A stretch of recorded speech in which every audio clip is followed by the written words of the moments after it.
आज हम पढ़ेंगे मराठा उत्कर्ष। ठीक है, मराठा उत्कर्ष। मराठा उत्कर्ष में सबसे पहले शिवाजी मराठा साम्राज्य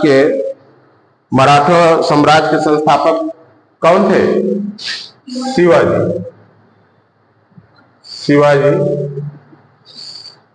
शिवाजी का जन्म कहाँ हुआ था?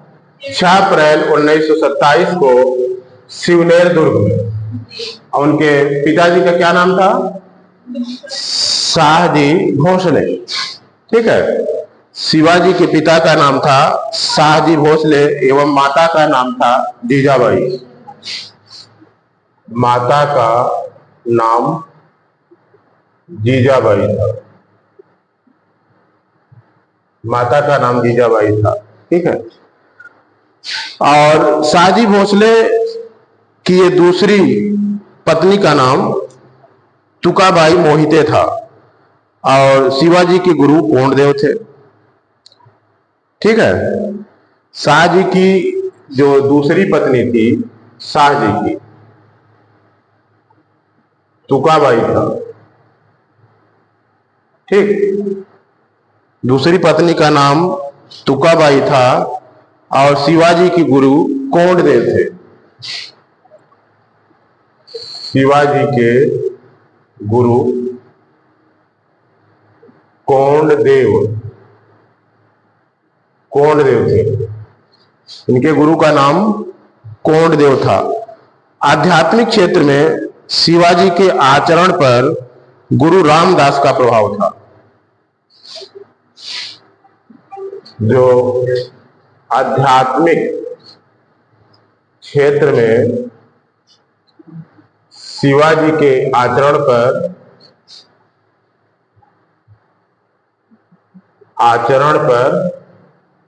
गुरु रामदास का प्रभाव था। रामदास का प्रभाव था। शिवाजी का विवाह साईबाई निम्बालकर से 1640 में हुआ था। विवाह साईबाई निम्बालकर कब हुआ था? 1640 में। ठीक है, साईबाई निम्बालकर से 1640 में। जन्म कब हुआ था? 1627 में। कहने का मतलब है कि 13 साल की उम्र में विवाह हो गया था। ठीक, साईबाई निम्बालकर से इनका विवाह हो गया था। शाहजी ने शिवाजी को पूना की जागीर प्रदान करके स्वयं बीजापुर की रियासत में नौकरी कर ली थी। कालांतर में शाहजी ने क्या किया? शाहजी ने शिवाजी को पूना की जागीर सौंप दी। पूना की जागीर। और स्वयं इन्होंने क्या किया? स्वयं बीजापुर रियासत में नौकरी कर ली। बीजापुर रियासत में नौकरी कर ली। किसने कर ली नौकरी? शाहजी ने। शाहजी अर्थात शिवाजी के पिता। ठीक, इन्होंने बीजापुर रियासत में नौकरी कर ली।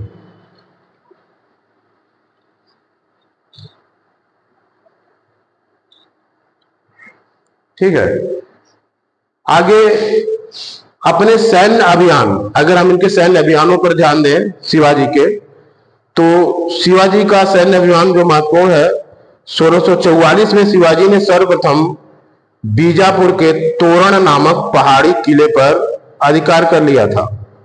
तब 1644 में, 40 में विवाह हुआ, 1644 में बीजापुर के तोरण नामक, ठीक है, सर्वप्रथम बीजापुर के तोरण नामक पहाड़ी किले पर अधिकार कर लिया। बीजापुर के तोरण नामक पहाड़ी किले पर अधिकार कर लिया। ठीक, अधिकार कर लिया। इस समय कितनी उम्र रही होगी?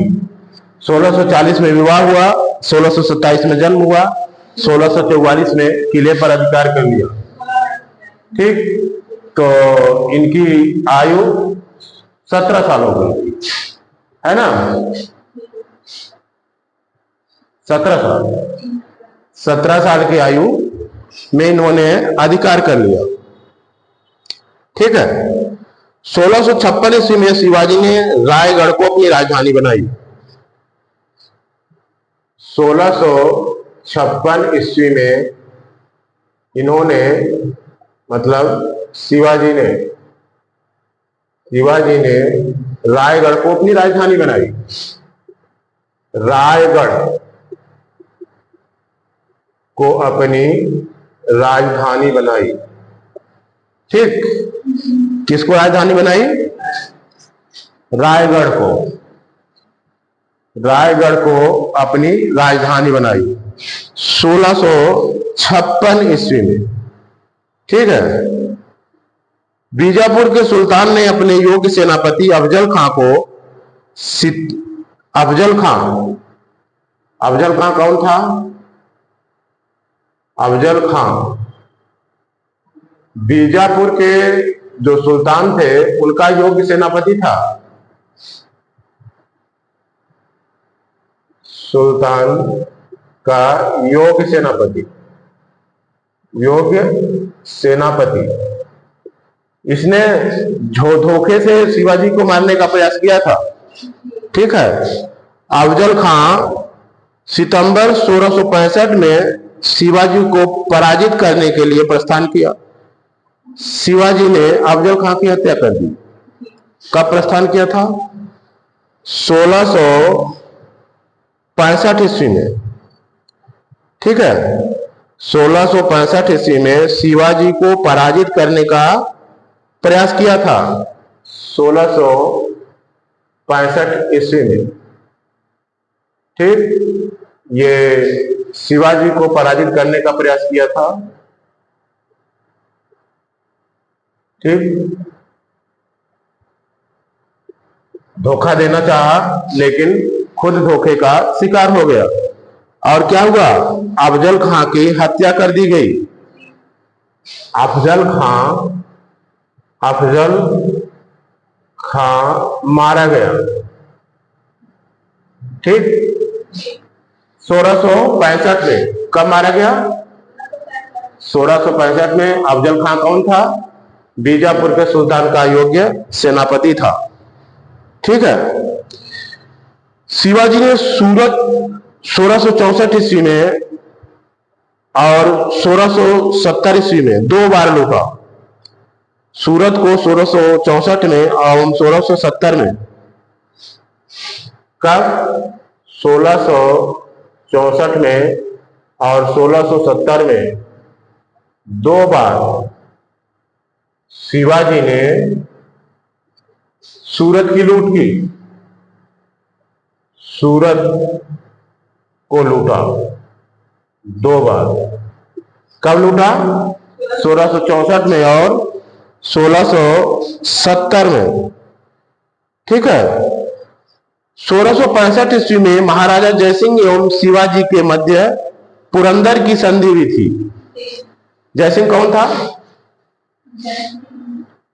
जयसिंह औरंगजेब, है ना?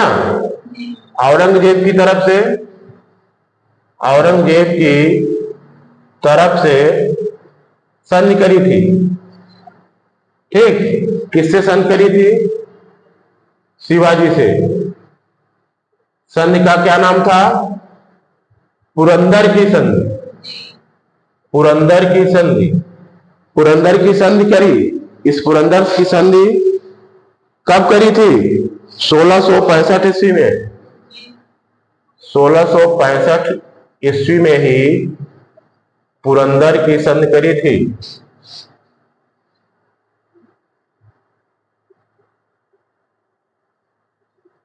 पुरंदर ठीक है। 1665 ईस्वी में ये महाराजा जयसिंह और शिवाजी के मध्य पुरंदर की संधि हुई थी। ठीक। 1627 ईस्वी में शिवाजी ने 1672 ईस्वी में शिवाजी ने पन्हाला दुर्ग को बीजापुर से छीना। कब छीना? 1672 ईस्वी में शिवाजी ने पन्हाला दुर्ग को किससे छीना? बीजापुर से। बीजापुर से छीन लिया। ये पन्हाला दुर्ग को छीना था बीजापुर से। किसने छीना था? शिवाजी ने। 5 जून 1674 को शिवाजी ने रायगढ़ में वाराणसी के प्रसिद्ध विद्वान श्री गंगा भट्ट द्वारा अपना राज्याभिषेक करवाया। कब करवाया था? 5 जून 1674 को।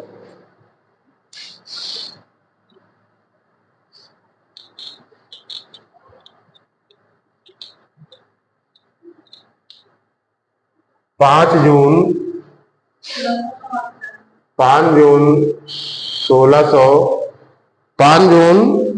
1674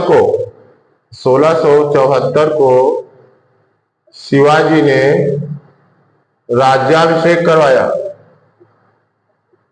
राज्याभिषेक किसने करवाया था? वाराणसी के विद्वान थे। वाराणसी मतलब बनारस। और गंगा भट्ट उनका नाम था। ठीक है। विद्वान का नाम गंगा भट्ट था। उन्हीं के द्वारा उन्होंने अपना राज्याभिषेक करवाया। गंगा भट्ट ब्राह्मण, महाराष्ट्र के एक सम्मानित ब्राह्मण थे जो लंबे समय से वाराणसी रह रहे थे। ठीक है। फिर शिवाजी को औरंगजेब ने मई 1666 में जयपुर भवन में, कहा? शिवाजी को वास्तव में यहां पर धोखा हुआ था शिवाजी के साथ। ठीक है। शिवाजी को 1666 ईस्वी में जयपुर भवन में औरंगजेब ने कैद कर लिया। 1666 ईस्वी में जयपुर भवन में औरंगजेब ने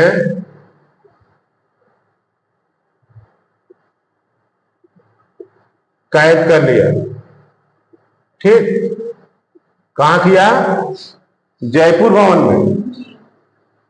1666 ईस्वी में किया था। ठीक है। जहां से 16 अगस्त 1666 ईस्वी में भाग निकले। 16 अगस्त 1666 ईस्वी में भाग निकले। वास्तव में इन्होंने भी जिस ढंग से उसने इनको ठगा था, इन्होंने भी उसको ठगा और कहा कि हम अपना जन्मदिन बनाना चाहते हैं और बड़े बड़े झाबों में दान करवाया और उसी एक झाबे में बैठ कर निकल लिए।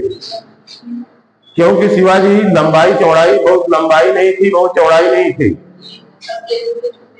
पतले दुबले छोटे थे और उसमें बैठ कर वो निकल लिए और औरंगजेब देखता रह गया, उसके लोग देखते रह गए।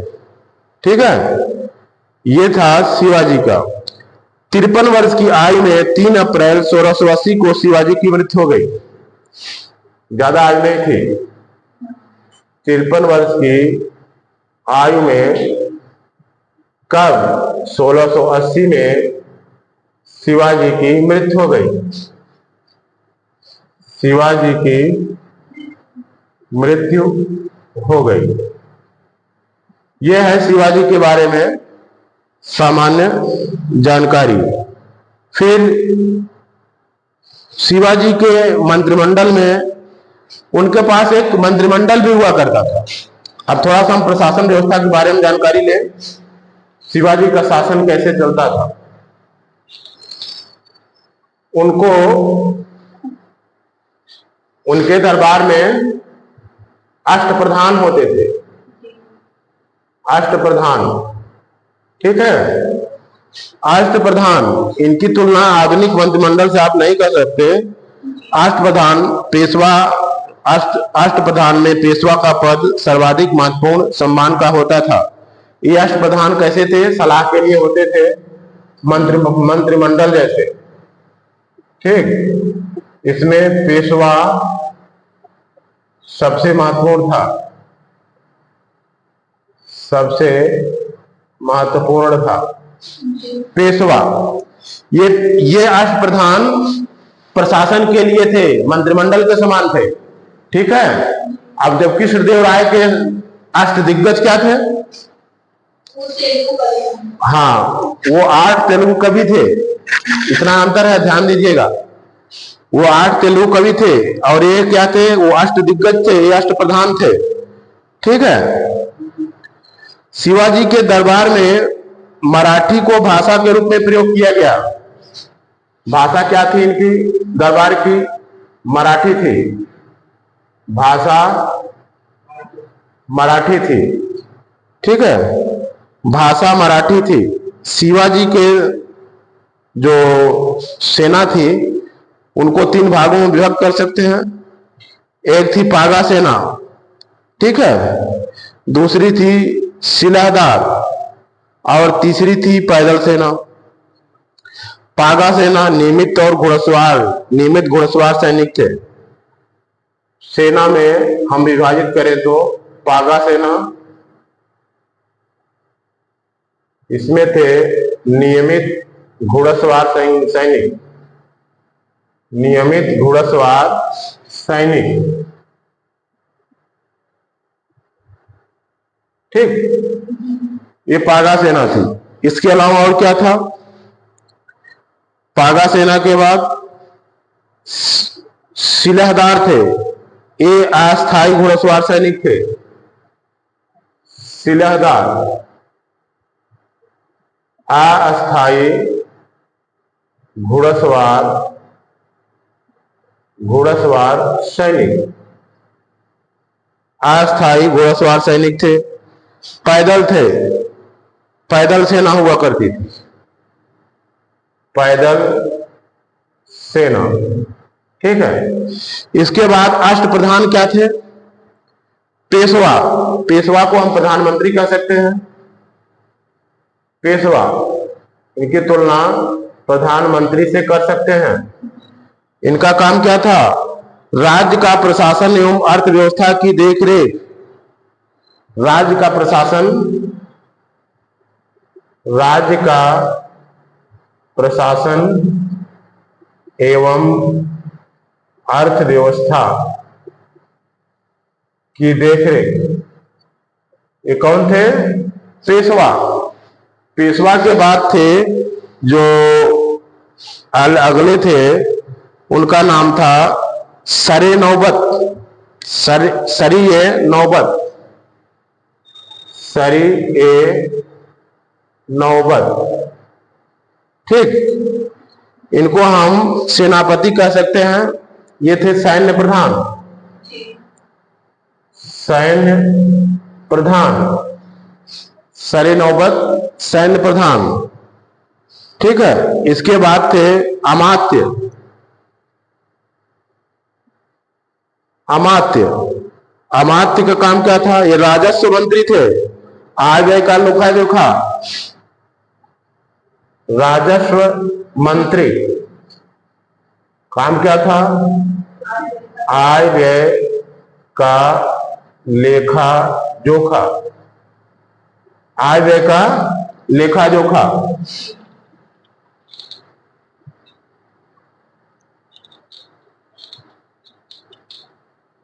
इसी क्रम में जो अगले थे उनका क्या नाम था? वाकिया नवीस। वाकिया नवीस, वाकिया नवीस, वाकिया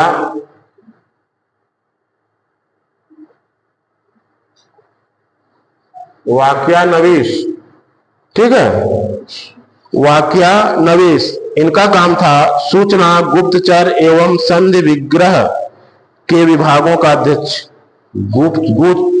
सूचना, गुप्तचर, संधि विग्रह, सूचना, गुप्तचर, संधि विग्रह, संधि विग्रह विभागों का, ठीक। ये है वाकिया नवीश। इसके बाद थे चिटनिस। क्या थे? चिटनिस। चिटनिस क्या थे? चिटनिस थे राजकीय पत्रों को पढ़कर उसकी भाषा शैली को देखना।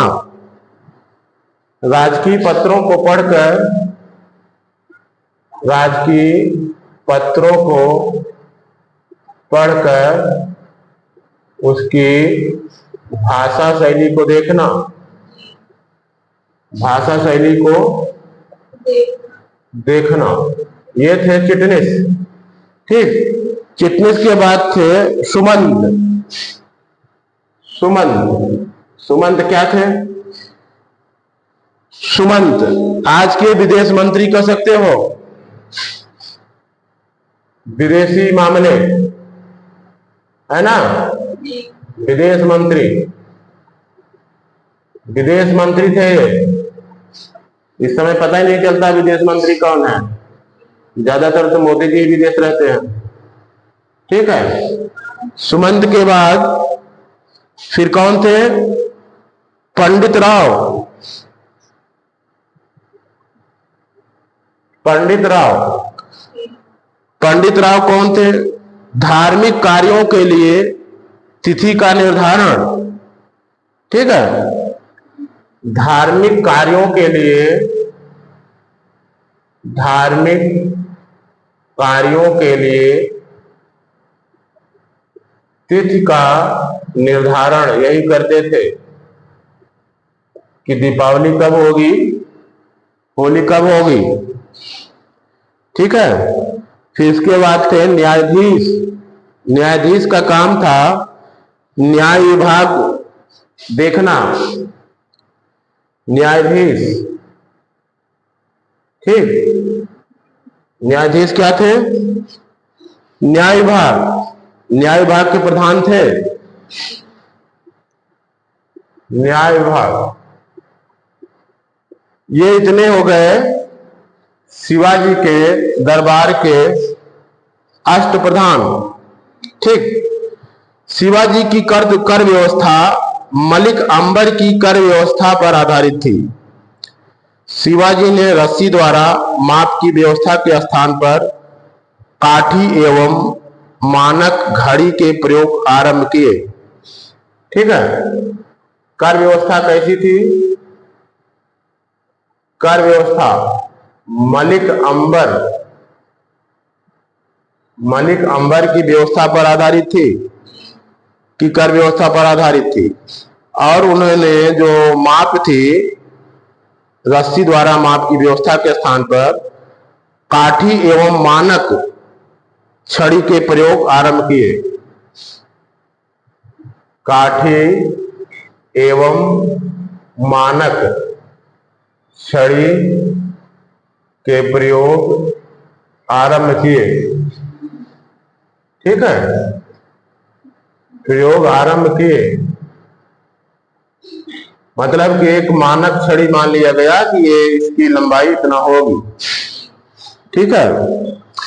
शिवाजी के समय कुल उपज का 33% भाग राजस्व के रूप में वसूला जाता था, जो आगे बढ़ करके 40% तक हो गया। पहले क्या था? 33% राजस्व, आगे चल करके 40% राजस्व हो गया। किसका? उपज का, उपज का 40%।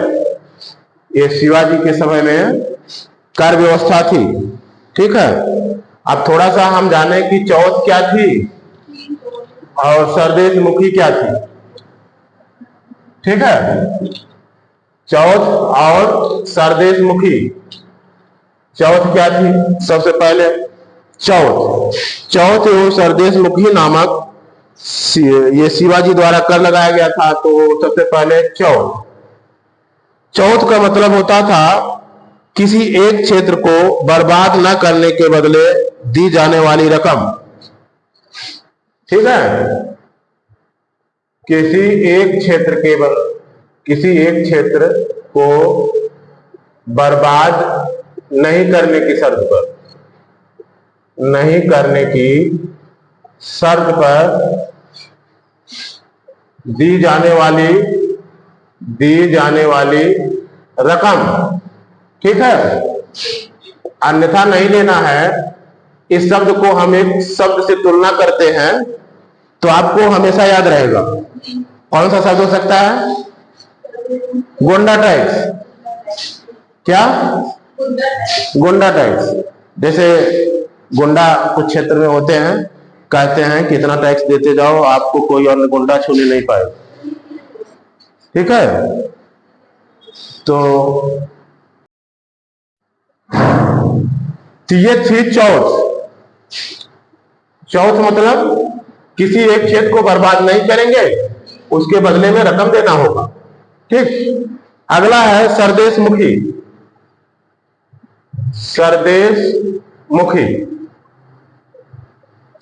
मुखी क्या है? सरदेश मुखी इसके हक का दावा करके शिवाजी स्वयं को सर्वश्रेष्ठ देशमुख प्रस्तुत करना चाहते थे। यह भी एक टैक्स था। शिवाजी कहते थे कि मेरा हक है। शिवाजी क्या कहते थे? मेरा हक है और मैं सर्वश्रेष्ठ सर्वदेशमुख हूं।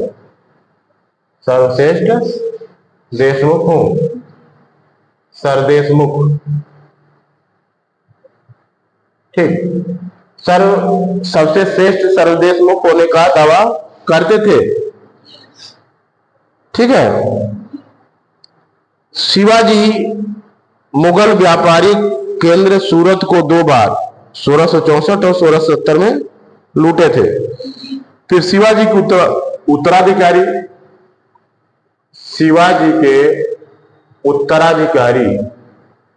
उत्तराधिकारी कौन थे? शिवाजी के उत्तराधिकारी संभाजी थे। संभाजी ने उज्जैन के हिंदी एवं संस्कृत के प्रकांड विद्वान कवि कलश को अपना सलाहकार नियुक्त किया था। ठीक है, इनके उत्तराधिकारी कौन थे? संभाजी। इनके प्रधानमंत्री कौन थे? कवि कलश क्या थे इनके? हाँ, प्रधान सलाहकार। ठीक है, ये प्रकांड विद्वान थे, उज्जैन के थे, हिंदी संस्कृत के प्रकांड विद्वान थे। उज्जैन, हिंदी संस्कृत के विद्वान। ये कवि कलश इनका नाम था। ठीक, कवि कलश। मार्च 1689 ईस्वी में मुगल सेनापति मखर्रब खान ने संगमेश्वर में छिपे हुए संभाजी एवं कवि कलश को गिरफ्तार कर लिया और उनकी हत्या कर दी। ठीक है, कब की घटना है? मार्च 1689 में। मार्च 1689 में मुगल सेनापति मुखर्रब खां था। मुगल सेनापति मुखर्रब खां, इसने क्या किया कि हत्या कर दी। किसकी? संगमेश्वर में छिपे हुए थे लोग, संभाजी एवं कवि कलश की हत्या कर दी। संभाजी एवं कवि कलश की हत्या कर दी। अर्थात मुगलों के सेनापति ने इन दोनों की हत्या कर दी। संभाजी के बाद 1689 में राजा राम को नया छत्रपति के रूप में राज्याभिषेक किया गया। संभाजी के बाद कौन है? राजा राम। ठीक है, संभाजी के बाद राजा राम का अभिषेक हुआ।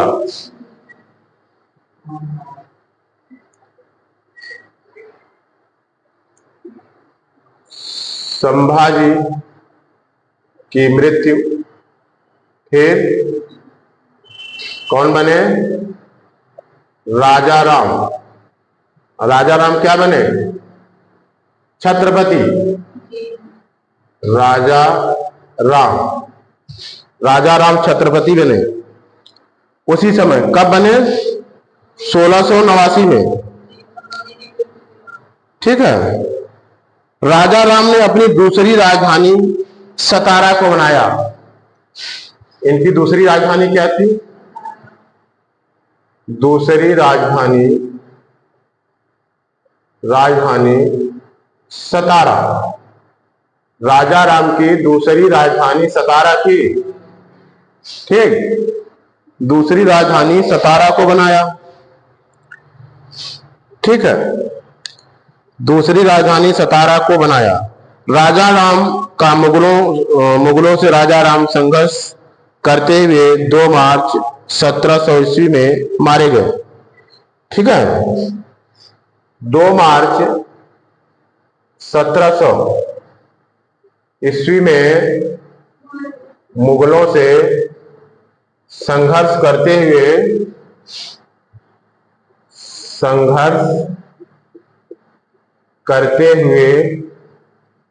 राजा राम मारे गए। ठीक है, 2 मार्च 1700 ईस्वी में मुगलों से संघर्ष करते हुए राजा राम मारे गए। इनके मारे जाने के बाद उनकी विधवा पत्नी ताराबाई ने अपने 4 वर्षीय पुत्र शिवाजी द्वितीय का राज्याभिषेक करवाकर मराठा साम्राज्य की संरक्षिका बनी। अब इनके मारे जाने के बाद कौन थी? ताराबाई इनकी विधवा थी। ठीक है, विधवा थी। इन्होंने क्या किया? उनका 4 वर्षीय पुत्र था, 4 वर्षीय पुत्र का राज्याभिषेक करवाया। राज्याभिषेक। ठीक है, तो और स्वयं क्या बनी? संरक्षिका बनकर शासन शुरू किया। ठीक, संरक्षिका बनकर शासन किया। और उनके 4 वर्षीय पुत्र का क्या नाम था? शिवाजी द्वितीय। इन्होंने इसी के नाम से संरक्षिका बनकर के शासन आरंभ किया। ठीक है, 1707 ईस्वी में औरंगजेब की मृत्यु के बाद संभाजी के पुत्र शाहू, जो औरंगजेब के कब्जे में था, भोपाल के निकट मुगल शिविर से वापस महाराष्ट्र आया। 1707 में क्या हुआ?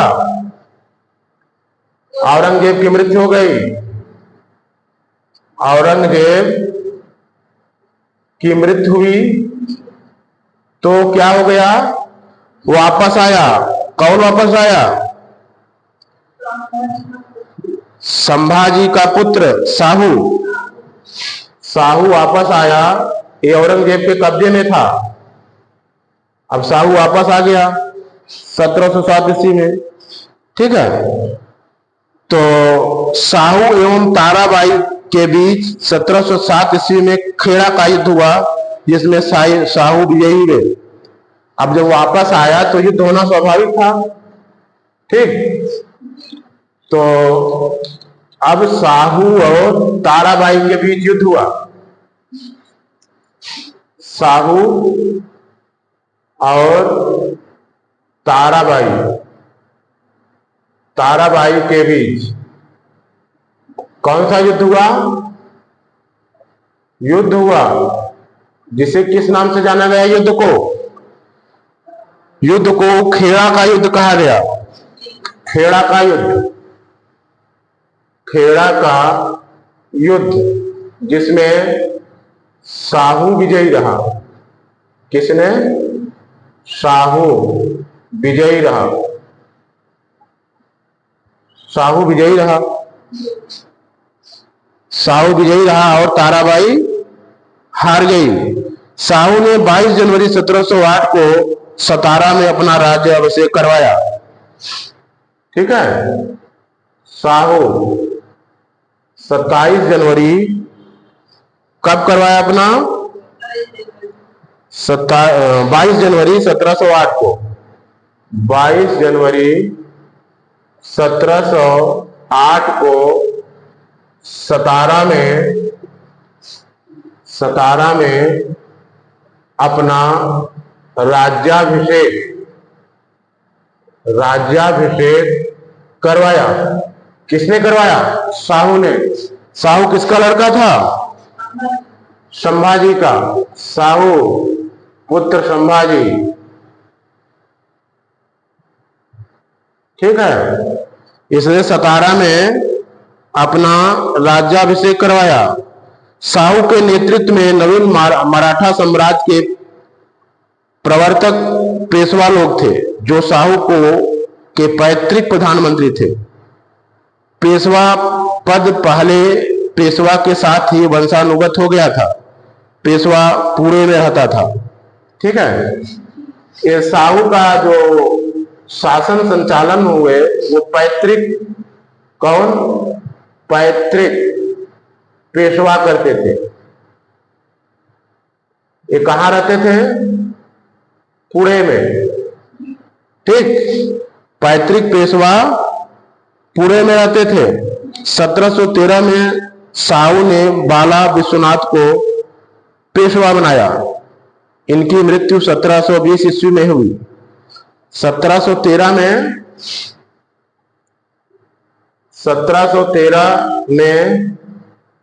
बाला विश्वनाथ पेशवा बनाए गए।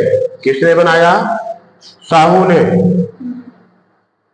ठीक, शाहू ने इनको पेशवा बनाया और ये 1720 में इनकी मृत्यु भी हो गई। इनके बाद पेशवा बाजीराव प्रथम हुए। 1720 में मृत्यु।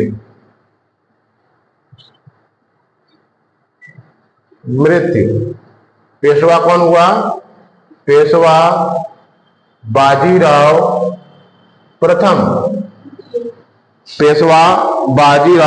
प्रथम। इसके बाद पेशवा लोग उत्तरोत्तर शक्तिशाली होते चले गए।